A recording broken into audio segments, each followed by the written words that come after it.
mujizat itu nyata.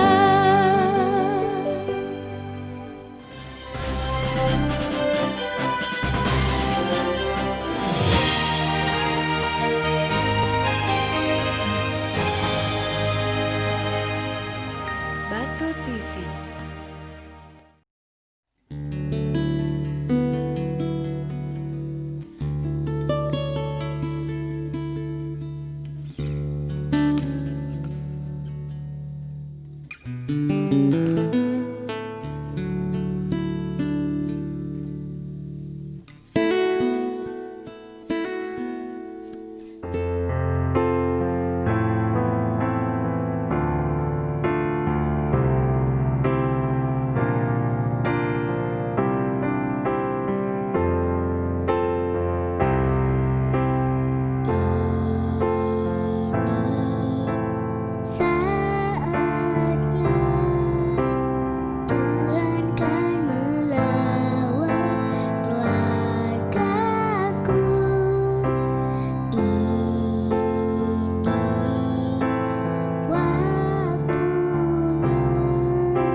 Shalom para pemirsa yang tercinta, jumpa kembali dengan saya Ita Lintar dalam acara kesayangan yang telah dirilis oleh stasiun televisi kesayangan kita, Penyejuk Iman. Nah saudara yang kekasih di dalam Tuhan, seperti biasa sebelum saya akan mulai sharing sedikit dari kebenaran firman, saya mengundang dengan penuh hormat, saya mengundang dengan penuh kasih, mari sama-sama kita satukan hati dan kita berdoa. Terima kasih ya Bapa, terima kasih. Hari ini kami menghampiri tahta-Mu yang kudus. Kami merindukan penyertaan Tuhan yang datangnya dari Engkau. Sendiri kami gagal. Asalkan kami bersama-sama dengan Engkau. Satu tangan yang kuat, satu tangan yang ahli membuat mujizat, miracle bagi setiap kehidupan kami. Kami yakin dan percaya, pasti kami dimampukan melewati segala pergumulan hidup. Pasti kami dimampukan untuk melewati segala pergumulan-pergumulan yang kami lakoni di dalam kehidupan kami. Bapa, berkati sharing kebenaran hari ini, urapi hamba-Mu, berkati para pemirsa yang menyaksikan program ini, hanya di dalam nama Tuhan Yesus Kristus. Haleluya, amin. Saudara yang kekasih di dalam Tuhan, hari ini saya akan memberikan satu tema, yaitu mengenai iman. Tentunya kita semua sudah mengerti, sudah memahami apa sih yang dimaksud dengan iman. Apa sih karakteristik iman yang pernah beberapa bulan lalu saya sampaikan karakteristik dari iman.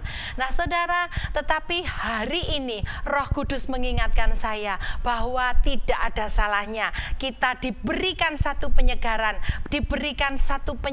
kembali untuk mengkilas balik apa yang dalam kriteria iman.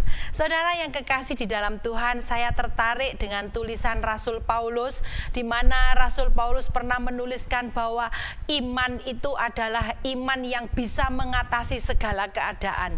Iman itu adalah satu keadaan meskipun kita tergoncang-goncang, meskipun kita alami badai di dalam kehidupan, meskipun kita mengalami banyak musibah, banyak bahkan musibah atau kekacauan atau keluh kesah itu biasanya datang bergerombol. Datangnya tidak sendirian, oh sedih, galau, putus cinta, oh tidak berhasil di dalam bisnis, tidak berhasil di dalam sekolah. Itu nggak pernah datang sendiri. Dia selalu datang bergerombol. Ya, ada keluh kesah, ada duka cita, ada kegagalan, ada pokoknya semuanya itu selalu datang bergerombol ya saudara. Sampai-sampai pepatah dunia mengatakan sudah jatuh tertimpa tangga pula. Nah, iman yang seperti inilah yang akan saya bahas di dalam perikop hari ini. Kita sebagai umat Tuhan, kita sebagai anak-anak Tuhan tidak bisa mengatakan bahwa oh kalau aku rajin ke gereja semua masalahku tidak ada.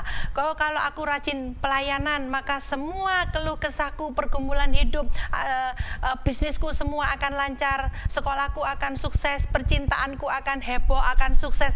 Tidak bisa seperti itu. Karena tanpa kita sadari, ketika kita mengadakan satu hubungan bisnis, ketika kita mengadakan satu hubungan percintaan, ketika kita mengadakan hubungan di dalam rumah tangga antara suami istri pun, pasti ada ketidakcocokan, pasti ada perdebatan-perdebatan antara anggota-anggota keluarga. Tetapi iman yang saya maksudkan ini adalah iman yang mampu mengatasi segala persoalan. Amin. Nah saudara, di dalam perikop kali ini saya tertarik untuk memberikan satu perikop, yaitu yang ada di dalam Kisah Para Rasul 16 ayatnya yang keempat. Demikian firman Tuhan. Dalam perjalanan keliling dari kota ke kota, Paulus dan Silas menyampaikan keputusan-keputusan yang diambil para rasul dan para penatua di Yerusalem dengan pesan supaya jemaat-jemaat menurutinya. Demikianlah jemaat-jemaat diteguhkan dalam iman dan makin lama makin bertambah besar jumlahnya. Mereka melintasi tanah Frigia dan tanah Galatia karena Roh Kudus mencegah mereka untuk memberitakan Injil di Asia. Dan setibanya di Misia, mereka mencoba masuk ke daerah Bitinia, tetapi Roh Yesus tidak mengizinkan mereka. Setelah melintasi Misia, mereka sampai di Troas. Pada malam harinya tampaklah oleh Paulus suatu penglihatan, ada seorang Makedonia berdiri di situ dan berseru kepadanya, katanya, menyeberanglah kemari dan tolonglah kami. Setelah Paulus melihat penglihatan itu, segeralah kami mencari kesempatan untuk berangkat ke Makedonia, karena dari penglihatan itu kami menarik kesimpulan bahwa Allah telah memanggil kami untuk memberitakan Injil kepada orang-orang di sana. Lalu kami bertolak dari Troas dan langsung berlayar ke Samotrake, dan keesokan harinya tibalah kami di Neapolis. Dari situ kami ke Filipi, kota pertama di bagian Makedonia. Ini suatu kota perantauan orang Roma. Di kota itu kami tinggal beberapa hari. Saudara yang kekasih, ketika Paulus dicegah oleh Roh Yesus, dia menurut. Dia tidak melanggar. Oh, aku tetap ingin jalan Tuhan, aku tetap ingin memberitakan Engkau. Tidak. Sampai akhirnya ketika malam hari, meskipun waktu itu Paulus sempat bertanya-tanya ya saudara ya, sempat bertanya-tanya kenapa kok aku tidak boleh, sampai akhirnya Tuhan bekerja.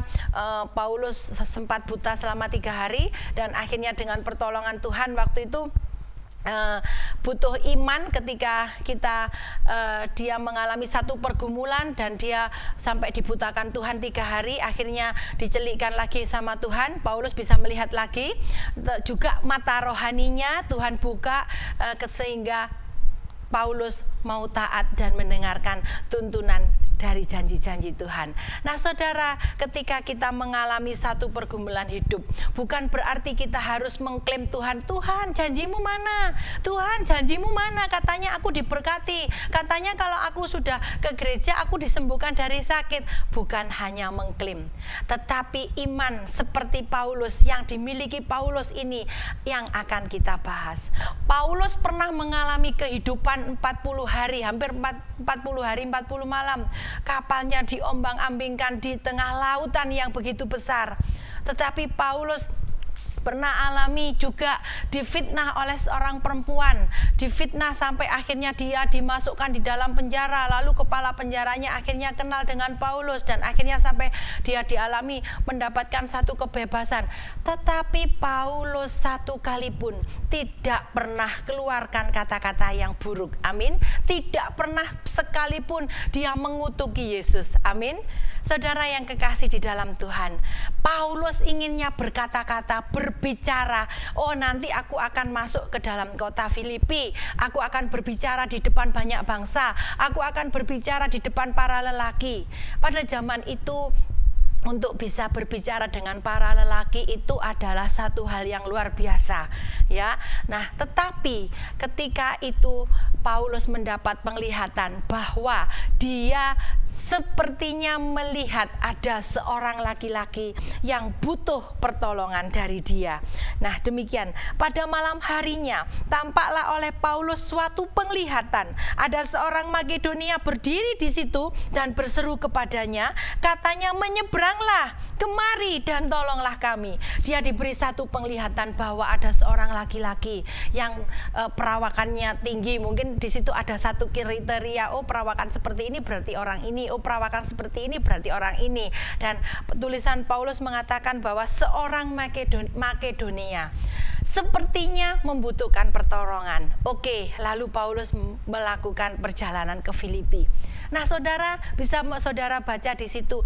Ketika Paulus sudah sampai di situ, ternyata penglihatannya dia adalah ditunggu oleh laki-laki. Ternyata penglihatannya dia bukan ditunggu oleh laki-laki, tetapi dia hanya berhasil bertemu dengan 12 orang wanita saja. 12 orang wanita ini saja yang ada di hadapan dia. Secara fisik, secara jasmani, Paulus mungkin hatinya terluka. Mungkin hatinya, loh aku ini dijanjikan Tuhan diberi penglihatan untuk bisa berbicara di depan laki-laki. Tetapi kenapa ketika aku sudah sampai di Filipi, sekarang yang aku temui ternyata hanya seorang perempuan, ya saudara. Nah, seringkali kehidupan kita pun mengalami seperti yang dialami oleh Paulus. Sepertinya kita mendapat satu penglihatan bahwa bisnis kita akan ramai di tahun ini. Sepertinya kita akan mendapat penglihatan bahwa oh, anakku akan berhasil. Nilainya anakku bisa 4, IP 4, IP 4 gitu ya saudara.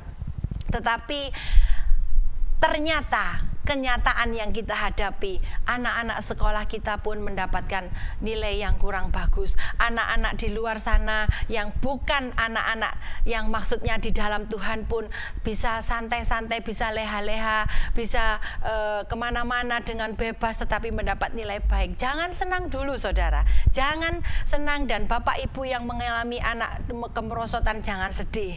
Amin. Sama-sama kita dukung, sama-sama kita berikan support, sama-sama kita berikan satu hal yang menyenangkan, yang menggembirakan. Kita berikan semangat yang tinggi untuk anak-anak kita. Amin. Saudara, beberapa waktu yang lalu saya mendapatkan telepon dari para pemirsa berupa, karena saya lagi nyetir saya tidak bisa handle, dan nomor telepon yang ada di layar TV ini selalu saya jarang saya nyalakan, hanya digetar saja.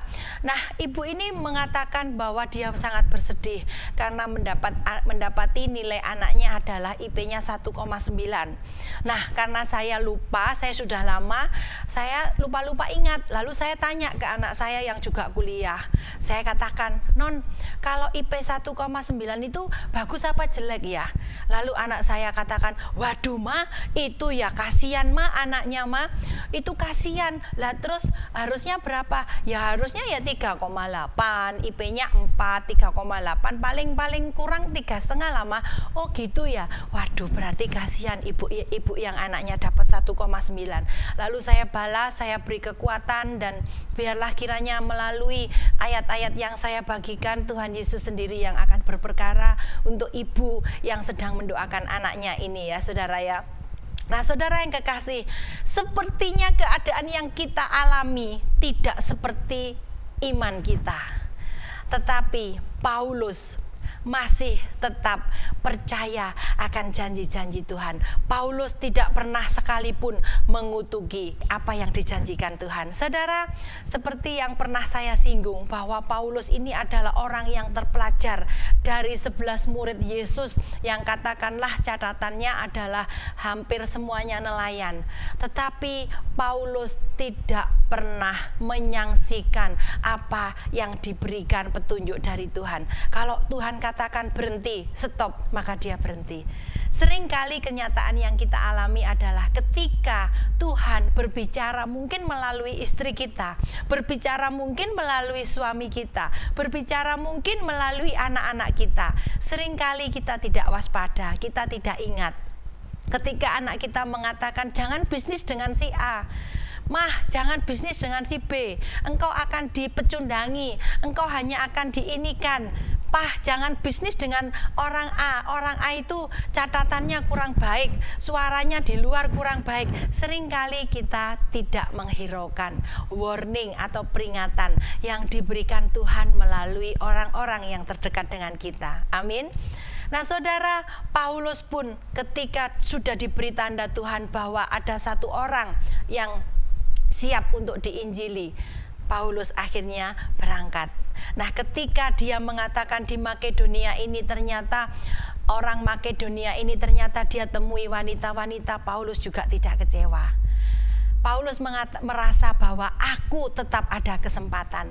Harusnya Rasul Paulus kecewa ketika Paulus masuk di dalam pintu gerbang kota. Masuk di dalam pintu gerbang kota, tentunya kalau kita zaman sekarang lebih mudah masuk dari pintu gerbang Malang ke pintu gerbang Singosari dan seterusnya, tentunya lebih mudah. Tetapi pada zaman dahulu orang untuk bisa masuk dari pintu gerbang kota A ke kota B sangat sulit. Dan ayat 13 mengatakan ketika dia ketemu di sinagog ini, ada sinagog ini adalah tempat sembahyang orang Yahudi di daerah Roma. Ini ada tempatnya satu di daerah Roma Kolisium, ini ada satu tempat di mana Paulus dibunuh ya saudara. Tetapi yang saya katakan ini sinagog yang di Filipi, dia ketemu dengan 10 wanita, bukan 12, 10 orang keluarga wanita, bukan 12 ya saudara, 10. Nah saudara, Paulus ketika bertemu dengan para wanita, dia hatinya sangat, waduh kaget, syok. Loh, aku ini mau bicara di laki-laki kok nggak ada ini, kok semuanya wanita. Tetapi Paulus tetap melayani. Paulus tetap menceritakan tentang Yesus, tentang kebaikan Yesus. Sampai akhirnya di dalam 10 orang wanita ini ada seorang wanita yang bernama Lydia, yang akhirnya mengundang Paulus untuk bisa diajak ke rumah Lydia, saudara. Nah saudara, ketika dia bertemu wanita-wanita 10 dari 10 keluarga ini, dia tidak hanya, Paulus bukan melihat fakta, tetapi Paulus masih tetap beriman. Aku diberi penglihatan Tuhan, ada laki-laki yang menunggu. Meskipun hari ini aku hanya melayani wanita, aku tetap akan melayani seperti yang dijanjikan oleh Tuhan. Singkat cerita saudara, seringkali kita pun juga seperti itu. Wah, Tuhan menjanjikan aku akan dapat berkat, tapi mana sampai sekarang gak dapat berkat. Mari kita beriman seperti yang dimiliki oleh Paulus. Amin. Nah saudara, sampai akhirnya dari 10 wanita ini yang dikhotbahi oleh Paulus ini, yang satu orang bernama Lydia, di mana Lydia ini adalah penjual kain ungu, kain mewah yang berwarna ungu, dan sudah dibaptis, menerima Yesus. Lalu Lydia ini mengundang Paulus tinggal di rumahnya, dan Paulus pun mengikuti saja. Juga dari 10 orang ini Paulus bertemu dengan wanita yang tukang sihir atau tukang tenung, dan dari wanita tukang tenung ini akhirnya Paulus difitnah, sampai akhirnya difitnah berbagai macam cara, sampai akhirnya dijebloskan di dalam penjara, disesah, dicambuki, dan sepertinya keadaannya dia buruk. tetapi melalui pertemuan dia dari 10 orang perempuan yang membawa Paulus ke level iman berikutnya. Akhirnya Tuhan pun memberikan impian Paulus menjadi kenyataan. Gereja yang diimpikan menjadi kenyataan. Amin. Nah, saudara, akhirnya singkat cerita kita bisa tahu bahwa akhirnya pun di dalam Filipi 1 ayat 3 di dalam kata-kata Paulus mengatakan bahwa saudaraku yang aku kasihi, ya saudara, Paulus tidak pernah merasakan satu ketakutan. Paulus mengatakan bahwa aku yakin. Paulus mengatakan aku yakin, meskipun sebetulnya dia takut, tetapi dia memberikan satu antisipasi rasa takut. Dia katakan aku yakin. Sepertinya keadaan kita saat ini sakit, tetapi mari kita sama-sama katakan aku yakin pasti disembuhkan. Sepertinya keadaan kita, bisnis kita ada yang menikung dari belakang, bisnis kita ada yang menusuk kita, mengkhianati kita. Bahkan kalau di dalam bahasa luar, bahasa sekuler, bahasa dunia sekuler mengatakan ada musuh di dalam selimut, ada musuh yang ada di dekat kita tetapi membunuh kita pelan-pelan. Tetap perkatakan iman seperti yang dikatakan oleh Paulus. Amin. Tetap Paulus mengatakan bahwa aku yakin. Sampai di dalam Filipi 1 ayat 3, ketika dia dipasung, ketika Paulus dipenjara, dia pun tetap menulis kepada jemaat yang di Filipi bahwa jemaat Shalom, jemaatku yang kukasihi, jemaatku yang aku rindukan. Sungguh satu hal yang luar biasa. Posisi Paulus sangat tidak enak. Posisi Paulus dipasung kanan dan tangan dan kakinya, tapi masih bisa mendoakan, jemaat-jemaat yang dikasihi. Amin. Yeremia 29 mengatakan, karena aku tahu rancanganku bukan rancangan kecelakaan, tetapi hari depan yang sejahtera, yang luar biasa yang akan kita alami bersama dengan Tuhan Yesus. Yang percaya katakan amin. Nah saudara, Filipi 4 ayatnya yang keempat pun mengatakan bahwa bersukacitalah senantiasa dalam Tuhan. Sekali lagi kukatakan, bersukacitalah. Hendaklah kebaikan hatimu diketahui semua orang. Tuhan sudah dekat. Janganlah hendaknya kamu khawatir tentang apapun juga, tetapi nyatakanlah dalam segala hal keinginanmu kepada Allah dalam doa dan permohonan dengan ucapan syukur. Damai sejahtera Allah yang melampaui segala akal akan memelihara hati dan pikiranmu dalam Kristus Yesus. Jadi akhirnya saudara-saudara, semua yang benar, semua yang mulia, semua yang adil, semua yang suci, semua yang manis, semua yang sedap didengar, semua yang disebut kebajikan dan patut dipuji, pikirkanlah semuanya itu. Dan apa yang telah kamu pelajari, dan apa yang telah kamu terima, dan apa yang telah kamu dengar, dan apa yang telah kamu lihat padaku, lakukanlah itu. Maka Allah sumber damai sejahtera akan menyertai kamu. Amin. Nah saudara yang kekasih, itu tadi adalah tulisan-tulisan Paulus. Dia senantiasa memberikan berkat, memberikan perkataan yang negatif, perkataan yang penuh dengan iman, bahwa kita pun pasti akan menerima segala kebaikan dari Tuhan. Bukan menerima sebagian kebaikan, tetapi Rasul Paulus mengatakan bahwa kita harus memiliki iman, bahwa menerima iman itu dari segala macam kebaikan Tuhan yang akan kita terima. Amin. Saudara yang kekasih di dalam Tuhan, saya tidak akan panjang lebarkan firman hari ini, dan saya yakin dan percaya Roh Kudus yang akan membimbing Bapak Ibu Saudara pemirsa untuk memiliki iman yang nano-nano, iman yang warna-warni yang dialami oleh Paulus. Amin. Mari sama-sama saya mengundang Bapak Ibu pemirsa kita satu di dalam doa. Terima kasih ya Bapa, terima kasih.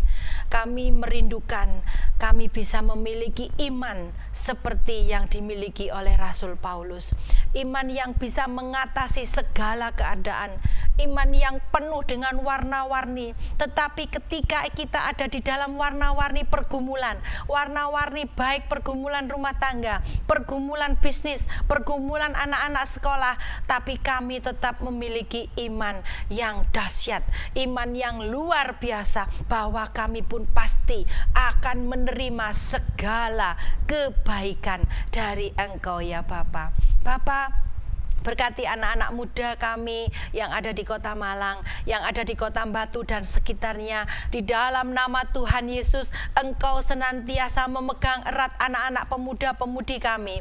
Engkau senantiasa memberikan yang terbaik. Engkau menjauhkan dari segala macam bentuk narkoba. Engkau menjauhkan dari segala macam free sex, segala macam perbuatan yang tidak baik. Dan biarlah anak-anak kami senantiasa berjalan sesuai dengan kebenaran firman-Mu. Bapa, berkati para pemirsa yang ada di rumah, yang hari ini mengalami letih, lesu, berbeban berat, mengalami sakit penyakit. Di dalam nama Tuhan Yesus, Engkau sendiri yang akan menjamah, memberikan organ tubuh yang baru. Yang sakit paru-paru, yang sakit kanker, yang sakit batuk, yang sakit di ulu hati, yang sakit di pankreas, semuanya ya Bapa, kami menyerahkan di dalam tangan kuasa-Mu. Kami yakin Engkau akan memberikan organ tubuh seketika saat ini juga di dalam nama Tuhan Yesus. Pasti Engkau menjamah, memberikan organ tubuh yang baru kepada mereka para pemirsa yang membutuhkan, sehingga di dalam nama Tuhan Yesus mulai hari ini sampai selama-lamanya sakit mereka tidak akan kembali lagi. Terima kasih ya Bapa, berkati para hamba Tuhan senior, hamba Tuhan muda. Engkau menambahkan hikmat pewahyuan yang datangnya dari Engkau. Berkati pula tim kameramen dan manajemen Batu TV, kemanapun mereka melangkah, Engkau membuat menjadi berhasil. Terima kasih ya Bapa, terima kasih. Di dalam nama Tuhan Yesus kami sudah berdoa dan mengucap syukur. Haleluya, amin. Saudara yang kekasih, terus saksikan kami setiap hari Minggu hanya di Batu TV. Tuhan Yesus memberkati.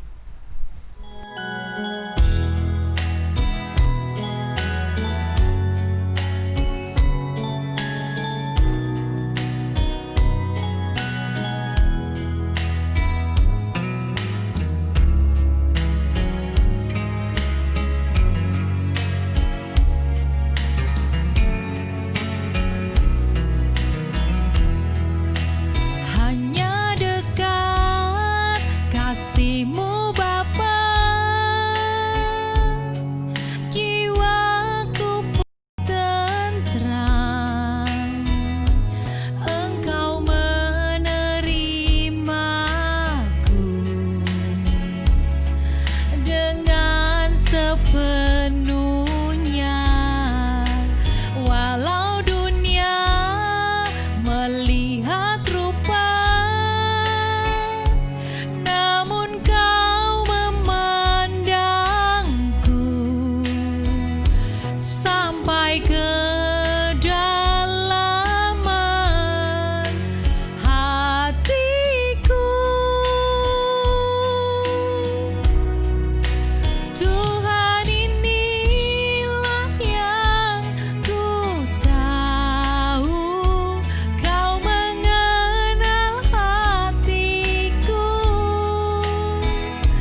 terdengar